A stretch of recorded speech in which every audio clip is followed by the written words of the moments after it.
Hi, College and Career Success. This is your Week 5, Chapter 8 assignment video. So I've already uploaded your Chapter 7 assignments, so make sure you check that out. But don't forget that you have to complete both your Chapter 7 and your Chapter 8 discussion for Week 5 attendance by Wednesday, and then all your other assignments, including responding to classmates in both forms, by Sunday. So this video is just going to focus on your Chapter 8 work. All right, so we're going to go ahead and take a look at your Chapter 8 discussion forum. The prompt is, reflect outside your usual comfort zone and friend group. So if you can think about maybe someone at school, at work, someone that is maybe not necessarily super close to you. Think of someone with whom you disagree and think about what they said had an effect on you. So it could even be a family member if they're not like a very close family member. You know, maybe it's like a cousin that you only see every once in a while, or I don't know, just kind of keep it open for that. Think about a disagreement and how what maybe they said had an effect on you. Did they use correct etiquette when saying what they said? And if you responded, what would you do to make certain your response was heard correctly? Because Chapter 8 is all about communication, and so part of that is conflict resolution. So thinking about a time that you did not maybe agree with someone, see eye to eye on them, how did that interaction go? What did they say or do that maybe you reacted to, or how could you have handled it differently? So kind of think about that whole interaction piece, but kind of really focusing on that communication part. How can you make sure that what you want to say is being received and not maybe offensive, or the message is getting twisted? All right, so that is your prompt. Make sure you respond to that and your Chapter 7 forum by Wednesday, and then respond to 2 classmates by Sunday. From there, you have a Chapter 8 assignment. So you'll open that. It's going to open up into a PDF.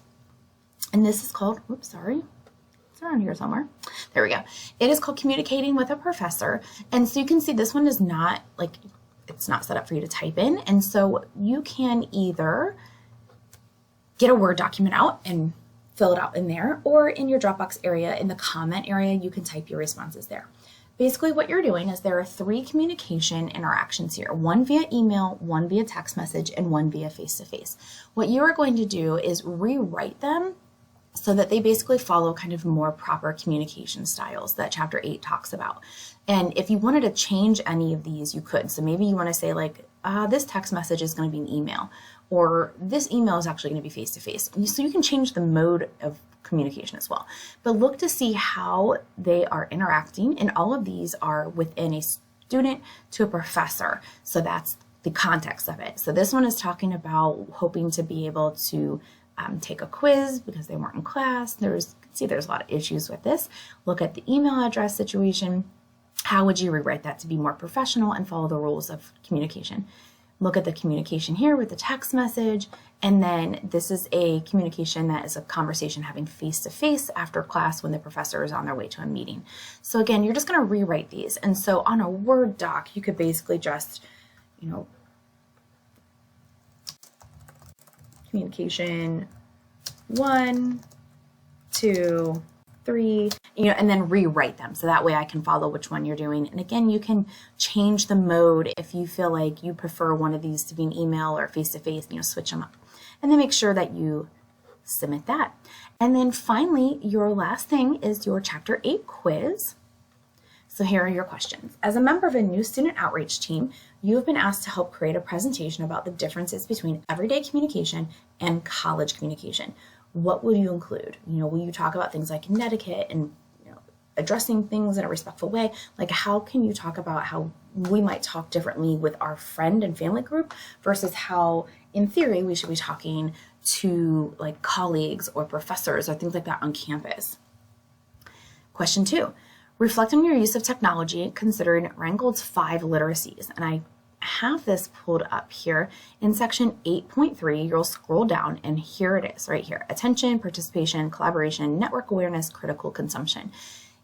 Okay, every single one of these are referring to online communication. So this is where I can kind of tell if people read or watch the video or anything like that, because they'll start talking about in-person activities. So this is online, using technology to communicate. If you need to understand what each of those means, it gives you examples right here in this. It's also in the PowerPoint. So it wants to know, what is your most and what is your least developed area? And give an example. So maybe you do really well participating in online communication or forums or social media or whatever that is, but you're not great at network awareness or whatever the case might be. Give your strength, give your struggle, and then give an example of those. Again, it's online. This is not, oh, I don't participate in class or I don't pay attention in class. That's not what it's talking about. All right, number 3, communication is a two-way street involving speaking and listening, and a lot of people are better at speaking than listening. If you wanted to improve your listening, what strategies would you choose and why would they be helpful? Question 4, based on what you have learned, read, listened to about barriers to communication, what do you need to consider when you realize you're not being understood? So there's a conversation going, someone is not understanding what you're trying to say. What can you do to kind of try to get that situation better? And then question 5, Irina's professor asked her to stay after class to talk about participation. Typically the student sits in the back of the room on her phone, and the professor is like, this student is obviously not interested in the class. What factors has Irina's professor used to determine that she's communicating her lack of interest, and how can she communicate a different message next time she comes into class? All right, so make sure you turn in your Chapter 8 quiz as well. So that is your Chapter 8 assignments. Make sure you also check out your Chapter 7 assignments and reach out with any questions. Have a great week.